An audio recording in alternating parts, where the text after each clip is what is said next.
The headlights cut through the thick darkness, illuminating the narrow path ahead. The beams of light seemed to struggle against the oppressive night, barely managing to carve out a small bubble of visibility in the vast sea of blackness. John strained to see beyond the limited reach of his car. His eyes darted from side to side, searching for any sign of life or a familiar landmark. The tension in his shoulders was palpable, a physical manifestation of his growing anxiety. The old country road was deserted, a forgotten stretch of asphalt that seemed to lead nowhere. It was as if the world had ended, leaving John as the sole survivor in a post-apocalyptic landscape. Trees pressed close on either side, their branches like skeletal fingers reaching out. The gnarled limbs seemed to whisper secrets of the past, tales of travelers who had ventured down this road and never returned. John shivered. He hated driving this road at night. The isolation, the darkness, the eerie silence, it all combined to create a sense of dread that gnawed at his nerves. He had been driving for hours, the monotony of the journey wearing him down. Each mile felt like an eternity, the road stretching endlessly before him with no end in sight. A wrong turn, a missed exit, now he was hopelessly lost. The road signs, when they appeared, were cryptic and unhelpful, adding to his confusion and frustration. His phone had died miles back. No signal out here anyway. The device lay useless on the passenger seat, a stark reminder of his isolation. John sighed, gripping the steering wheel tighter. He just wanted to be home, to feel the warmth and safety of familiar surroundings. But home felt like a distant dream, slipping further away with each passing moment. A strange sound made him jump. A low growl, barely audible, seemed to rise from the woods. It was a sound that didn't belong, a primal noise that sent a shiver down his spine. He glanced nervously at the trees. Just the wind, he told himself. But the rational part of his mind struggled to believe it. The growl had been too distinct, too menacing. He rolled up his window, his heart pounding. The barrier of glass felt flimsy, inadequate against whatever might be lurking in the shadows. The sound came again, closer this time.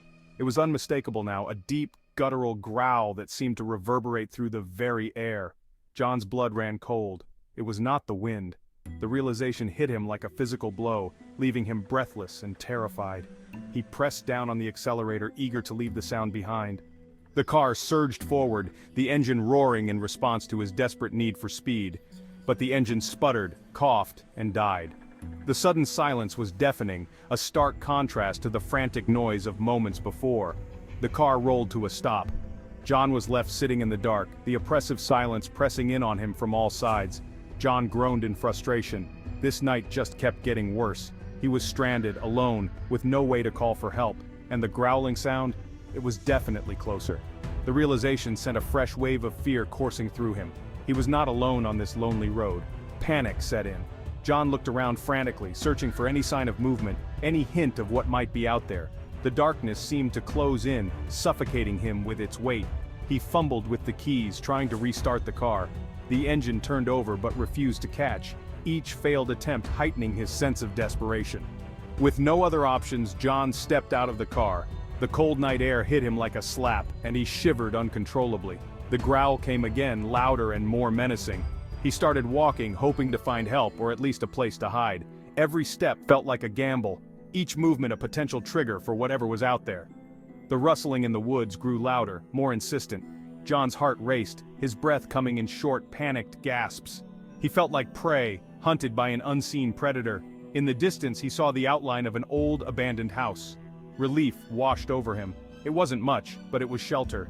He quickened his pace, eager to reach the relative safety of the building. He pushed open the creaky door and stepped inside. The air was musty, the interior dark and foreboding. But it was a refuge, a place to hide from whatever was out there. John quickly barricaded the door, using whatever he could find to block the entrance. He knew it wouldn't hold for long, but it was better than nothing.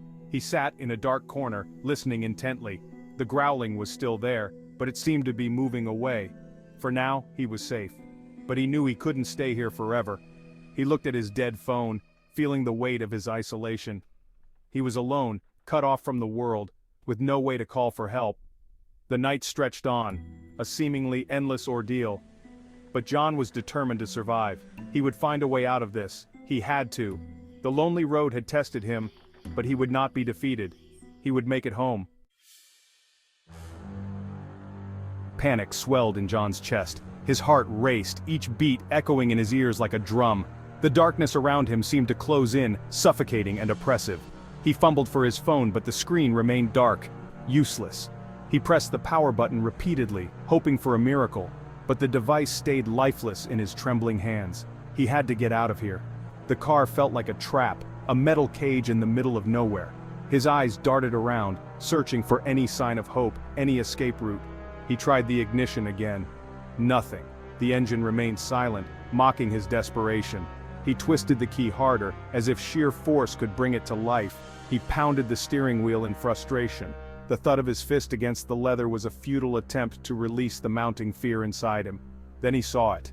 A pair of eyes, glowing an eerie yellow, peered at him from the trees. They seemed to pierce through the darkness, locking onto him with an unsettling intensity. They were too high off the ground to be a dog or a coyote. The height suggested something far more sinister, something that didn't belong in the natural order of things, and the way they seemed to burn in the darkness, it was as if they held a malevolent fire, a hunger that sent shivers down his spine. John felt a chill run down his spine. His breath came in short, ragged gasps, each one a struggle against the paralyzing fear that gripped him. He scrambled out of the car, slamming the door behind him. The sound echoed through the silent forest, a stark reminder of his isolation. His heart hammered in his chest. Adrenaline surged through him, urging him to move, to run, to escape the unseen terror that lurked in the shadows. He had to get away. His legs moved on their own, driven by pure instinct. He stumbled through the underbrush, branches scratching at his skin, but he didn't care. But where could he go? He was surrounded by dense woods. The trees loomed over him, their twisted branches like skeletal hands reaching out to ensnare him. The eyes blinked, and then vanished. For a moment he dared to hope that it was over, that whatever had been watching him had lost interest. John stood frozen, his breath catching in his throat. The silence was deafening, each second stretching into an eternity. Was it gone? Had he imagined it? His mind raced, trying to make sense of the surreal experience. Doubt gnawed at him, but the fear was too real to ignore. He listened intently, but there was nothing but the sound of his own ragged breathing. The forest was eerily quiet, as if holding its breath along with him. He had to get out of here, now. The urgency returned, stronger than ever. He broke into a run, his feet pounding against the forest floor, each step a desperate bid for survival. He tripped over a root, crashing to the ground. Pain shot through his ankle, but he forced himself to get up, driven by the primal need to escape. Limping now, he pushed forward. The pain was excruciating, but the fear was a stronger motivator. He couldn't stop, not now. In the distance he spotted a faint light. Hope flickered in his eyes. Could it be a house, a cabin, any place where he could find safety? He moved towards the light, each step filled with determination. The light grew brighter, a beacon in the darkness, guiding him towards what he hoped was salvation. Finally, he reached the edge of the forest. The light illuminated his face, revealing the exhaustion and relief etched into his features. He looked back at the dark forest, a mix of fear and relief on his face. Whatever had been out there, he had escaped it. For now. He walked towards the small cabin, the light shining from its windows a promise of safety. He didn't know what awaited him inside, but anything was better than the terror he had left behind. The cabin door opened, warm light spilling out. John stepped inside, hoping that he had finally found refuge from the nightmare that had chased him through the woods. John took off running down the road, his heart pounded in his chest, each beat echoing in his ears like a drum.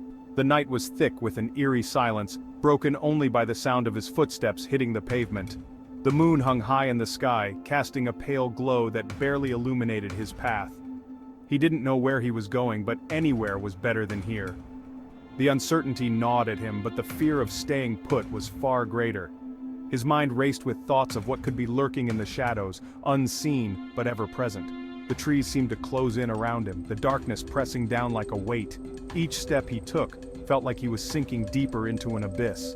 The forest was a labyrinth of shadows, each one more menacing than the last. He could hear his own breath, harsh and ragged in the stillness. It was the only sound that reassured him he was still alive, still moving. The cold air burned his lungs, but he couldn't afford to slow down.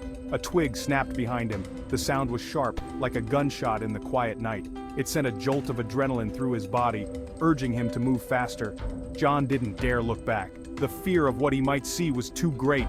He focused on the path ahead, his eyes straining to see through the darkness. He ran faster, his lungs burning, his legs screaming for him to stop. Every muscle in his body ached, but he pushed through the pain. The thought of stopping was unbearable. But he couldn't stop. Not now, not when whatever had been watching him could be right behind. The fear of the unknown was a powerful motivator, driving him to keep moving despite the exhaustion. The woods seemed to be alive with sounds.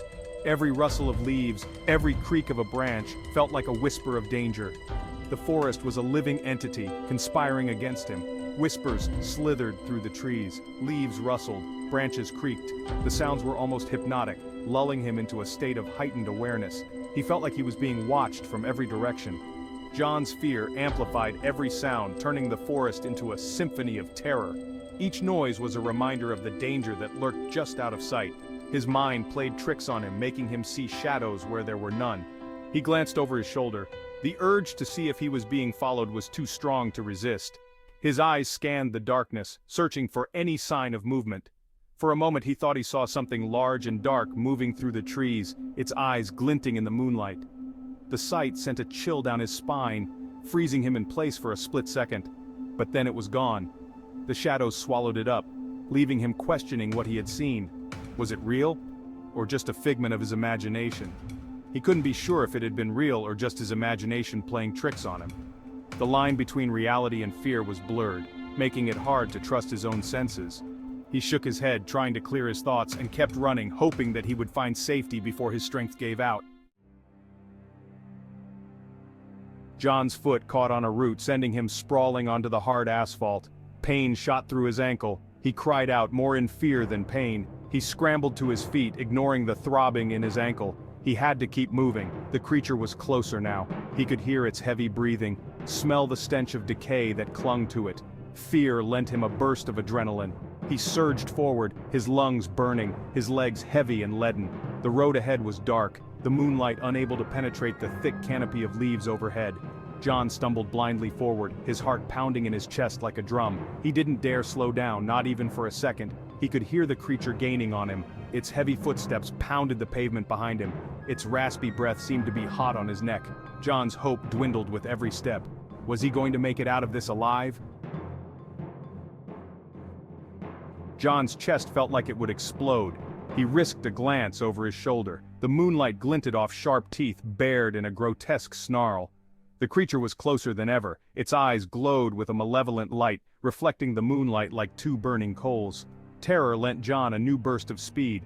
He pushed himself harder, ignoring the searing pain in his lungs and the throbbing in his ankle. He had to put as much distance between himself and that creature as possible. The trees whipped past in a blur. The road seemed to stretch on forever. John's vision tunneled. His head swam with dizziness. He was running on pure adrenaline now, his body fueled by terror. How much longer could he keep this up? He didn't dare slow down to find out. He knew that if the creature caught him, it would be the end. He had to keep running, even if it killed him. He had to keep running for his life.